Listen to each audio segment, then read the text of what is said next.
Mahalagang paalala, ang lahat ng mga balitang aking inihahayag ay hindi sa akin mismo nanggaling. Ito ay galing sa mga source ng Aldab Nation sa iba't ibang social media platform. Ako ay tagapaghatid lamang at nagbibigay ng komento. Magandang araw mga Aldab Nation! May panibago na naman po akong update para sa inyong lahat. Pero bago natin ito umpisahan ay huwag niyo munang kalimutan na mag-subscribe sa aking YouTube channel at i-click mo na rin ang katabing bell button para maging updated ka sa mga latest videos na i-upload ko. At kapag umabot na ng 100,000 subscribers ang aking channel, ay may sorpresa ako para sa inyong lahat. Alam kong excited na kayo, kaya naman ngayon, umpisahan na natin ang ating kwentuhan. Ang pag-uusapan natin ngayong araw na ito kung saan Alden pinahiya ang interviewer na nagtatanong sa kanya about kay Kath. Mismong video ng gigil ni Alden sa mga taong nililink siya kay Kath. Panoorin nating lahat. Si Alden ay nagsalita na. Ang tanong, ano nga ba ang kanyang buong pahayag? Yan ho ang ating aalamin, pag-uusapan at papanoorin ang mismong video ngayong araw na ito. Pero bago yan ay bibitinin ko muna kayo ng kaunting-kaunti lamang kung saan magbasa muna tayo ng mga nakakatuwang post ni My Name is Theo01 sa Twitter. Kaya naman wag na natin patagalin pa, sabi niya sa kanyang tweet, harutan time pa, urong, naiipit si baby. Ilipat mo sa kaliwang side para hindi maistorbo sa tulog niya. Ano na naman ang binabalak mo? Akapin mo lang ako. Para kang bata. I love you so much, love. Manatili lang tayong ganito. Buo na ang araw ko. Ayaw mong pa-comfort sa iba? Gusto mo ba? Go! Ganda-ganda mo talaga. Ma, gusto mo bang gumala kasamang mga friends mo? Payag ka? Oo naman, basta dun lang sa bar natin. Thanks pa. Pagkaalis ni Mrs. hindi na mapakali ang mister. Tawag ng tawag sa staff kung kumusta ang asawa. Hindi nakatiis at sumunod. Private life plus private room equals body pain. Hinintay lang malasing. Breaking news, dalawang hibang na net nag-aagawan kung kaninong talents ang ididikit kay RFJ. RFJ nagmamakaawa, wag nyo na daw ituloy dahil mas takot pa siya sa dragon ng misis. Sigaw ni misis, pag ikaw nag-cheat sa akin, ang makukulit. Alam kong tuwan-tuwa ako kay sa ating binasa, pero may pag-uusapan na natin ang ating main topic. Oops! Wait lang, saglit lang to. May ipapaalala lang ako para sa mga bago pa lang sa aking channel. Huwag niyong kalimutan na mag-subscribe sa aking YouTube channel at i-click niyo na rin ang notification bell para lagi kayong updated sa mga latest videos na i-upload ko at para maging parte na rin kayo ng aking Fanatics channel family. Well, alam kong super excited na kayo sa ating kwentuhan, kaya naman dumako na tayo sa ating main topic. Gaano nga ba katotoo na Alden pinahiya ang interviewer na nagtatanong sa kanya about kay Kath? Mismong video nga ng gigil ni Alden sa mga taong nililink siya kay Kath. Sabay-sabay natin papanoorin. Alden nagsalita na nga, ano ang tanong ng karamihan? Ang tanong, ano nga ba ang buong pahayag dito ni Alden?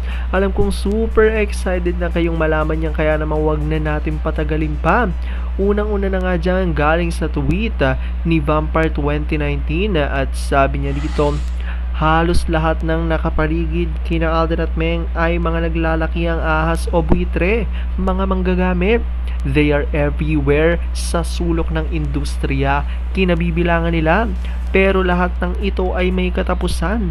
Pag dumating ang araw na yon, pati tumbong hahalakhak.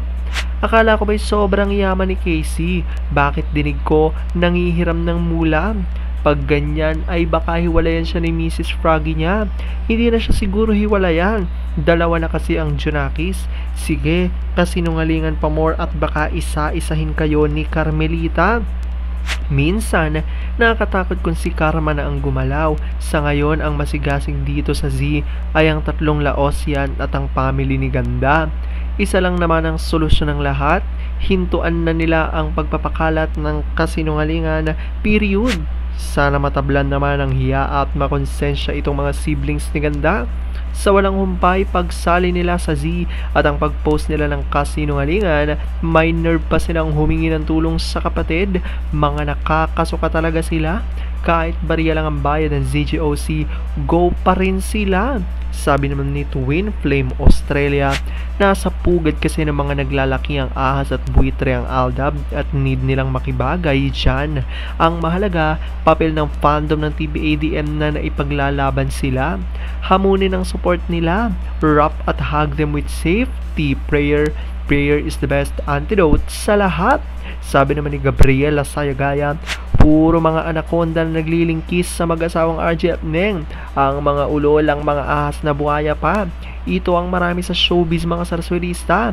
Hindi magtatagumpay ang kasamaan ng mga mabuti at manalo. Aldab will be back. At eto na nga revelasyon, galing kay Mamila Kambala tayo sa kanya. Ang tindi mag-assume, wish nyo pero hindi wish ni RJ. Ayaw makisawsaw dahil ayaw niya nang gawan siya ng issue ng isa siya sa cause ng hiwalayan.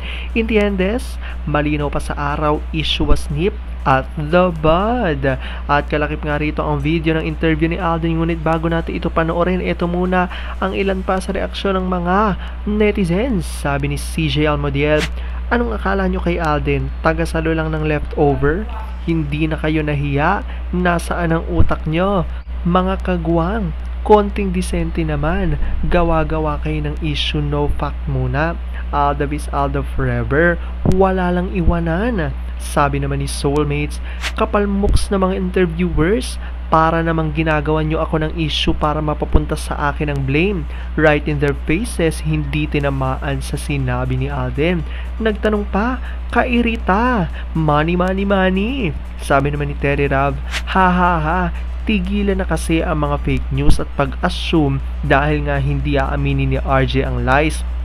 May one and only girl na siya sa buhay na hindi ipagpapalit sa maski sino pa yan. God bless everyone. May 2024 be a blessed year for all of us.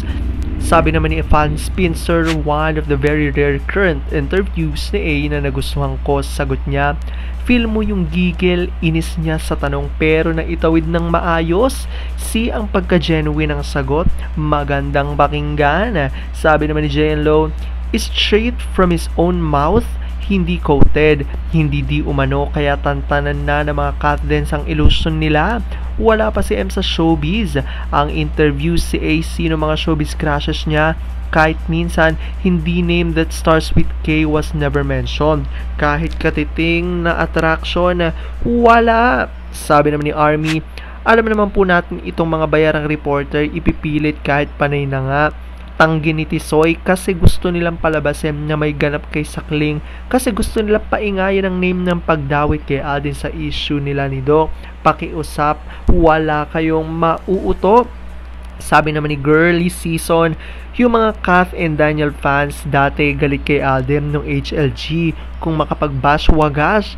Now, ikinakabit kay Alden kasi yung bata nila babaero. Now, like na nila si Alden. At sabi naman ni Funky Tiger, late repost this again and again para mahiya yung nagpupush kay Kath kay Alden. Pinapahiya nila ng husto si Kath cause tuwira ng sinabi ni Alden na he has nothing to do with Kath. Sa interview ha, siya nagsasalita mismo. Kung idol nyo si Kath, ginagawa nyong cheap. Ayan niya ilan sa reaksyon ng mga Aldab Nation. Alam kung gusto nyo nang mapanood ang mismong video ng interview ni Alden at ano nga bang kanyang buong bahayag, well, sabay-sabay na natin itong panoorin. Wala, hindi naman ako dito, pero babasa. Hindi, yun nga po, kasi, well, sagutin ko na rin po yan. Wala pong matutuwa. Hindi po siya totoo. Kasi lumalabas siya, ginagawa. Wala, hindi naman ako dito, pero babasa. Hindi, yun nga po, kasi, well, sagutin ko na rin po yan. Wala pong matutuwa. Hindi po siya totoo. Kasi lumalabas siya, ginagawa. Wala, hindi naman ako dito, pero babasa. Hindi, yun nga po, kasi, well, sagutin ko na rin po yan. Wala pong matutuwa. Hindi po siya totoo. Kasi lumalabas siya, ginagawa. Wala, hindi naman ako dito, pero babasa. Hindi, yun nga po, kasi, well, sagutin ko na rin po yan. Wala pong matutuwa. Hindi po siya totoo. Kasi lumalabas sa ginagawa. Maraming salamat sa panonood at pagtapos sa videong ito. Kung nakapag-subscribe ka na, welcome sa Fanatics Channel family. Kung hindi pa naman, huwag ka nang mahiya. Mag-subscribe ka na. Pindutin mo na yan. I-click mo na rin ang katabing bell button para makatanggap ka ng notification kapag may bagong update para sa iyo. Para naman sa parte na ng aking pamilya, punta lang sa aking channel at i-click ang videos para mapanood mo at malaman mo pa ang mga nakaka-good vibes at nakakakilig na fresh news about Maychard. Muli, ako ho ang inyong lingkod na patuloy na maghahatid ng good vibes every day. Thank you mga Aldab Nation. Ingat!